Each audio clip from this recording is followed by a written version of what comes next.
I have a confession to make. But first, I want you to make a little confession to me. In the past year, I want you to just raise your hand if you've experienced relatively little stress. Anyone? How about a moderate amount of stress? Who's experienced a lot of stress? Yeah, me too. But that is not my confession. My confession is this: I'm a health psychologist, and my mission is to help people be happier and healthier. But I fear that something I've been teaching for the last 10 years is doing more harm than good, and it has to do with stress. For years, I've been telling people stress makes you sick. It increases the risk of everything from the common cold to cardiovascular disease. Basically, I've turned stress into the enemy. But I've changed my mind about stress, and today, I want to change yours. Let me start with the study that made me rethink my whole approach to stress. This study tracked 30,000 adults in the United States for 8 years, and they started by asking people, how much stress have you experienced in the last year? They also asked, do you believe that stress is harmful for your health? And then they used public death records to find out who died. Okay. Some bad news first. People who experienced a lot of stress in the previous year had a 43% increased risk of dying. But that was only true for the people who also believed that stress is harmful for your health.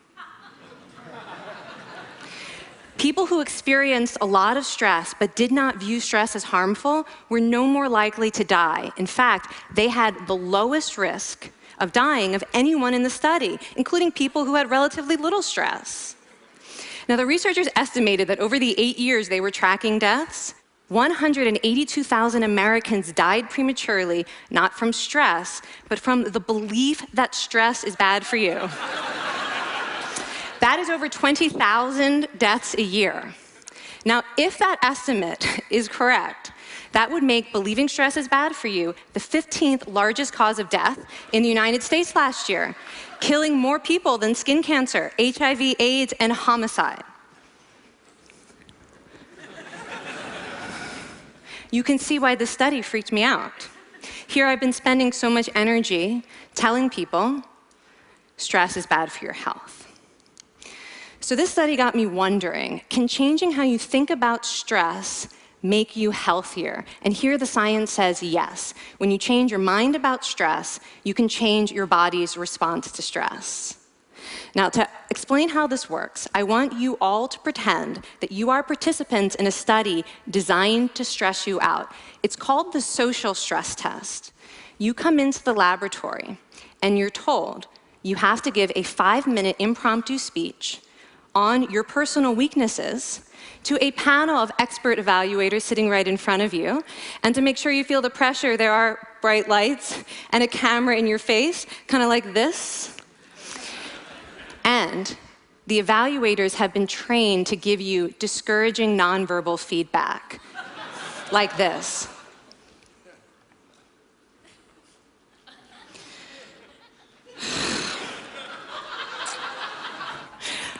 Now that you're sufficiently demoralized, time for part 2, a math test.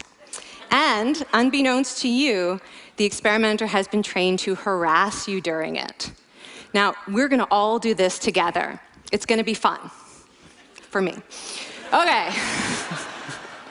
I want you all to count backwards from 996 in increments of 7. You're gonna do this out loud as fast as you can, starting with 996. Go. Go faster. Faster, please. You're going too slow. Stop, stop, stop, stop. That guy made a mistake. We're gonna have to start all over again. You're not very good at this, are you? Okay, so you get the idea. Now, if you were actually in this study, you'd probably be a little stressed out. Your heart might be pounding, you might be breathing faster, maybe breaking out into a sweat. And normally, we interpret these physical changes as anxiety or signs that we aren't coping very well with the pressure. But what if you viewed them instead as signs that your body was energized, was preparing you to meet this challenge? Now, that is exactly what participants were told in a study conducted at Harvard University. Before they went through the social stress test, they were taught to rethink their stress response as helpful. That pounding heart is preparing you for action. If you're breathing faster, it's no problem. It's getting more oxygen to your brain. And participants who learned to view the stress response as helpful for their performance, well, they were less stressed out, less anxious, more confident. But the most fascinating finding to me was how their physical stress response changed. Now, in a typical stress response, your heart rate goes up and your blood vessels constrict like this. And this is one of the reasons that chronic stress is sometimes associated with cardiovascular disease. It's not really healthy to be in this state all the time. But in the study, when participants viewed their stress response as helpful, their blood vessels stayed relaxed like this. Their heart was still pounding, but this is a much healthier cardiovascular profile. It actually looks a lot like what happens in moments of joy and courage. Over a lifetime of stressful experiences, this one biological change could be the difference between a stress-induced heart attack at age 50 and living well into your 90s. And this is really what the new science of stress reveals, that how you think about stress matters. So my goal as a health psychologist has changed. I no longer want to get rid of your stress. I want to make you better at stress. And we just did a little intervention. If you raised your hand and said you'd had a lot of stress in the last year, we could have saved your life. Because hopefully the next time your heart is pounding from stress, you're going to remember this talk, and you're going to think to yourself, this is my body helping me rise to this challenge.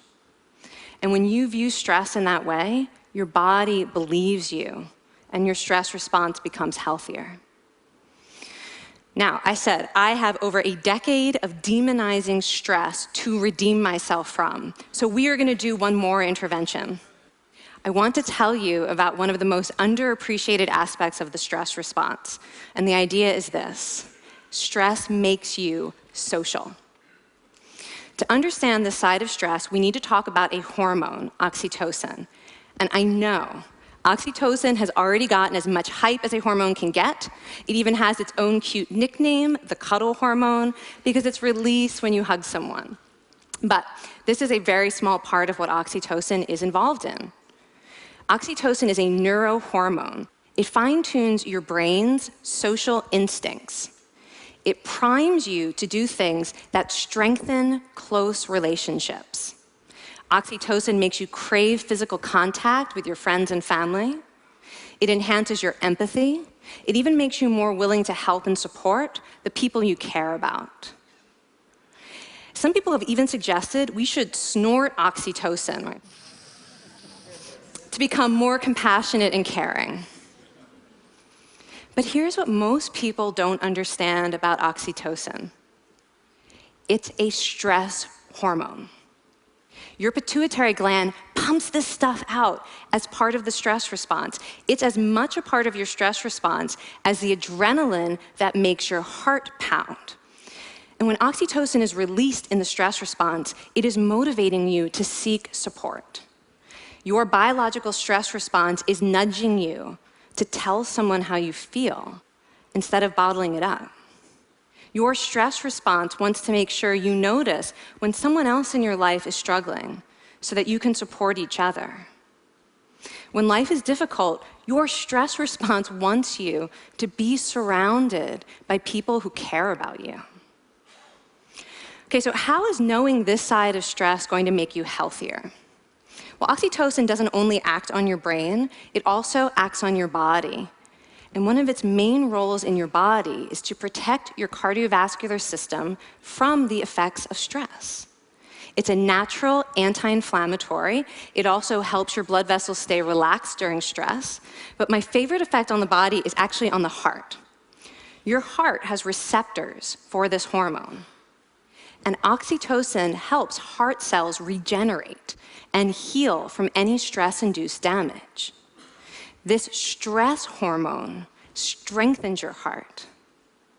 And the cool thing is that all of these physical benefits of oxytocin are enhanced by social contact and social support. So when you reach out to others under stress, either to seek support or to help someone else, you release more of this hormone, your stress response becomes healthier, and you actually recover faster from stress.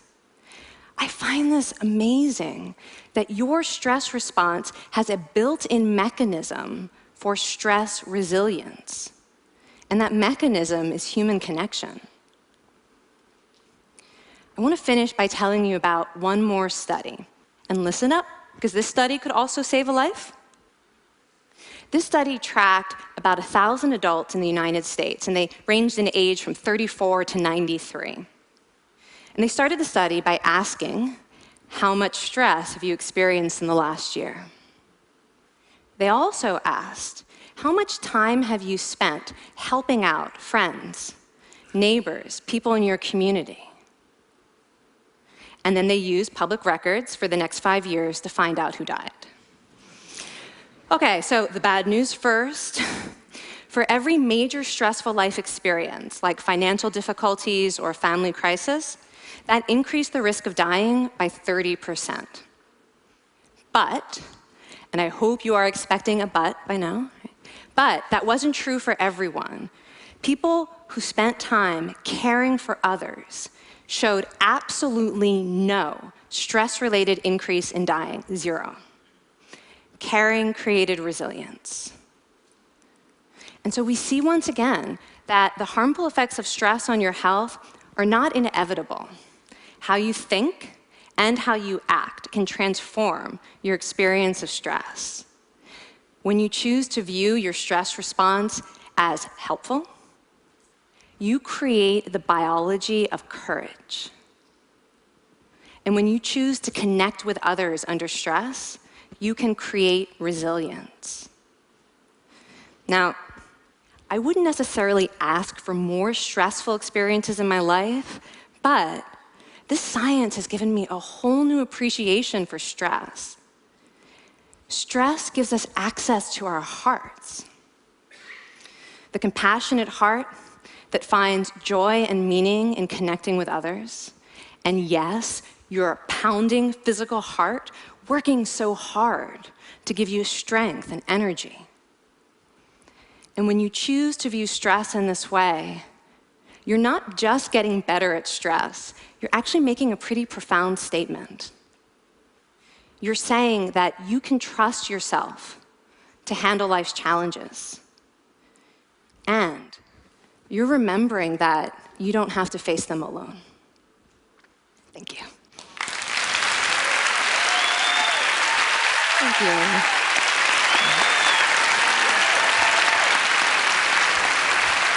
I mean, this is kind of amazing what you're telling us. It seems amazing to me that a belief about stress can make so much difference to someone's life expectancy. How would that extend to advice? Like if someone's making a lifestyle choice between, say, a stressful job and a non-stressful job, does it matter that which way they go, that it's equally wise to go for the stressful job so long as you believe that you can handle it in some sense? Yeah, and one thing we know for certain is that chasing meaning is better for your health than trying to avoid discomfort. And so I would say that's really the best way to make decisions, is go after what it is that creates meaning in your life, and then trust yourself to handle the stress that follows. Thank you so much, Kelly. Thank you. It's really cool.